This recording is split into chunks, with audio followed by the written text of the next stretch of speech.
বহুদিন পরে একটা ল্যাপটপের ভিডিও নিয়ে হাজির হইলাম এবং যে ল্যাপটপটা আজকে নিয়ে আসছি আমার মনে হয় যে যারা ল্যাপটপ কিনতে চাচ্ছেন এই মুহূর্তে ভিডিও দেখতেছেন বা কেনার প্ল্যান করতেছেন তাদের 90% মানুষের জন্য এইটা একটা সুইটেবল ল্যাপটপ হবে। যে কারণেই আমি বলবো যদি ল্যাপটপ কিনতে চান ভিডিওটা আপনার জন্য গুরুত্বপূর্ণ। এবং এটা আমাকে পাঠিয়েছিল রাফসান রিয়াদ, আমার মনে হয় যে সবাই কম বেশি তাকে চেনেন অ্যাপেল এক্সপার্ট হিসেবে। রিসেন্টলি উনি চায়নাতে গিয়েছিল এবং বেশ কয়েকটা ল্যাপটপ নিয়ে আসছে এবং আমাকে বললো যে ভাই আপনি একটা ল্যাপটপ নিয়ে যান, ব্যবহার করেন, যদি ভালো লাগে একটা ভিডিও বানায়েন। সো সেটাই করতে যাচ্ছি, ভিডিও দেখেন, যদি ভালো লাগে তার কাছ থেকে আপনারা কিনতে পারেন। তার ওয়েবসাইটের লিংক এই ভিডিও ডেসক্রিপশনে দিয়ে দিচ্ছি। এবং তার সাথে কথা বলতেছিলাম যখন ল্যাপটপটা নিয়ে, তখন বললাম যে ভাই আমি যদি ভিডিও বানাই, যারা ভিডিও দেখে কিনবে তাদের জন্য একটা ডিসকাউন্ট দিতে হবে স্পেশাল। তো আপনারা যখন পারচেস করবেন আমার নাম টেকটক রানা ভাই যেটাই বলেন না কেন স্পেশাল একটা ডিসকাউন্ট পেয়ে যাবেন। এবং তার কাছ থেকে প্রোডাক্ট কিনতে গেলে আমার মনে হয় না যে আপনাদের এত চিন্তা করা লাগবে। তাকে আই হোপ যারা আমার ভিডিও দেখেন সবাই কম বেশি চেনেন। তো এটা হলো ম্যাকবুক M2 ইয়ার 15 ইঞ্চ ভার্সন, যেখানে 8GB র্যাম রয়েছে এবং 256GB স্টোরেজ। তো এখানে অলরেডি অনেকে কমেন্ট করতে পারেন যে ভাই 2026 সালে এসে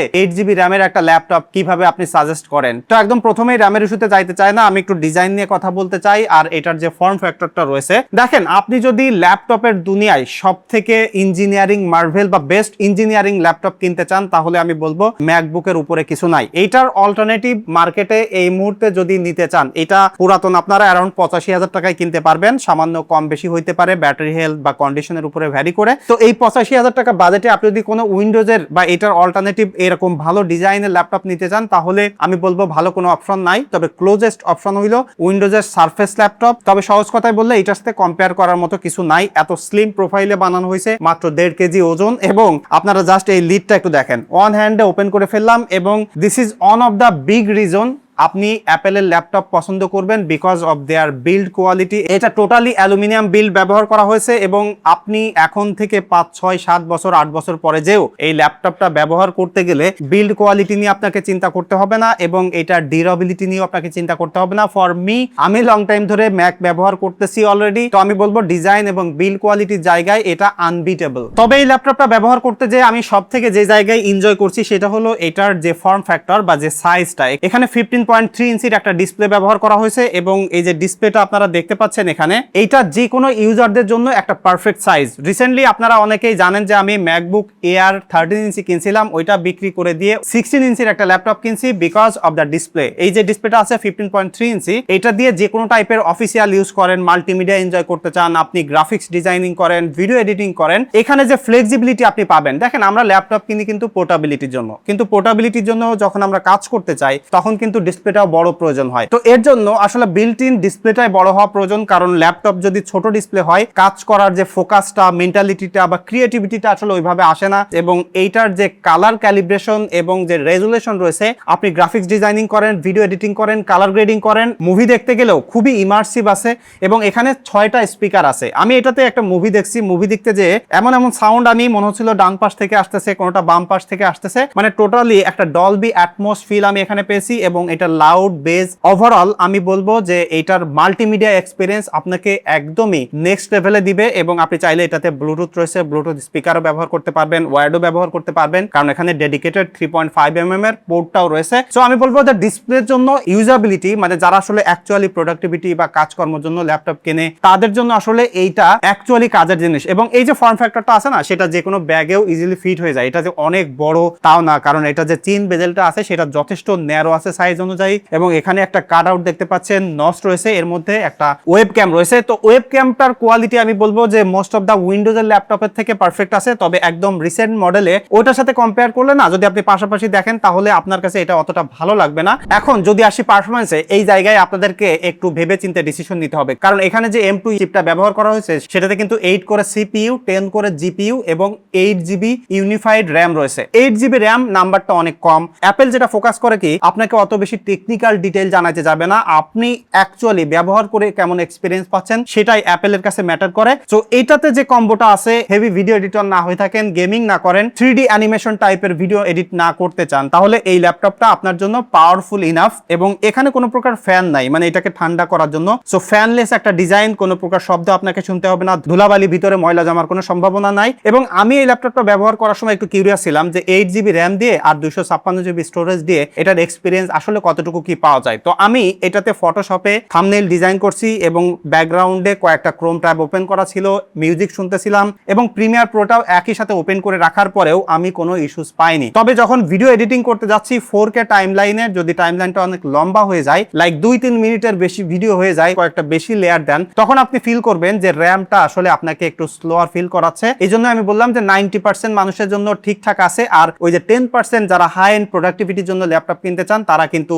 এটার হায়ার ভেরিয়েন্ট বা অন্যান্য মডেল আছে সেগুলো কিনবেন। এইটা আপনাদের জন্য বেস্ট ফিট হবে না। বাট আপনি যদি অফিসিয়াল কাজকর্ম করতে চান, গ্রাফিক্স ডিজাইনিং করতে চান, ওয়েব ডেভেলপমেন্ট ডিজাইনিং করতে চান, এইসব কাজকর্ম করার জন্য ডিসপ্লেটা একটু বিগার আছে, পাওয়ারফুল প্রসেসর আছে, আপনাকে একদম সলিড একটা এক্সপিরিয়েন্স দিবে। লং টাইম ধরে ব্যবহার করতে গেলে ওটা স্লো হওয়া, হ্যাং হওয়ার ব্যাপারে আপনি নিশ্চিন্তে থাকতে পারেন। আর যদি এটার 16GB র্যাম হইতো ভাই, তাহলে আমি বলবো যে কোনো টাইপের কাজকর্ম করার জন্য নিশ্চিন্তে এটা রেকমেন্ড করা যাইতো। আর এখানে দুইটা USB-C পোর্ট দেখতে পাচ্ছেন, এটা থান্ডারবোল্ট সাপোর্ট করে। আপনি এখানে ডঙ্গল দিয়ে ডিসপ্লে আউটপুট করতে পারবেন বা যে কোনো টাইপের অ্যাক্সেসরিজ এখানে ফিড ইন করতে পারবেন। আর এটাতে ওয়্যারলেস, ব্লুটুথ, ওয়াইফাই সবই থাকার কারণে আপনি যে কোনো পেরিফেরাল ইজিলি ব্যবহার করে ফেলতে পারবেন। তবে ম্যাক ব্যবহার করতে গেলে এটা একটা কনসিডার আপনাকে করতে হয় যে পর্যাপ্ত পোর্টস থাকে না। তবে এখানে একটা গুরুত্বপূর্ণ ব্যাপার আছে যে ম্যাগসেফ, এটা দিয়ে চার্জ করলে ওই যে Type-C দুইটা অকুপাইড থাকবে না। তাছাড়া এটার একটা কনভিনিয়েন্ট আছে, যারা ম্যাগসেফ ব্যবহার করেন তারা জানেন। তবে এটার সাথে আপনারা চার্জার পাবেন হলো 35 ওয়াটের Type-C পোর্টওয়ালা।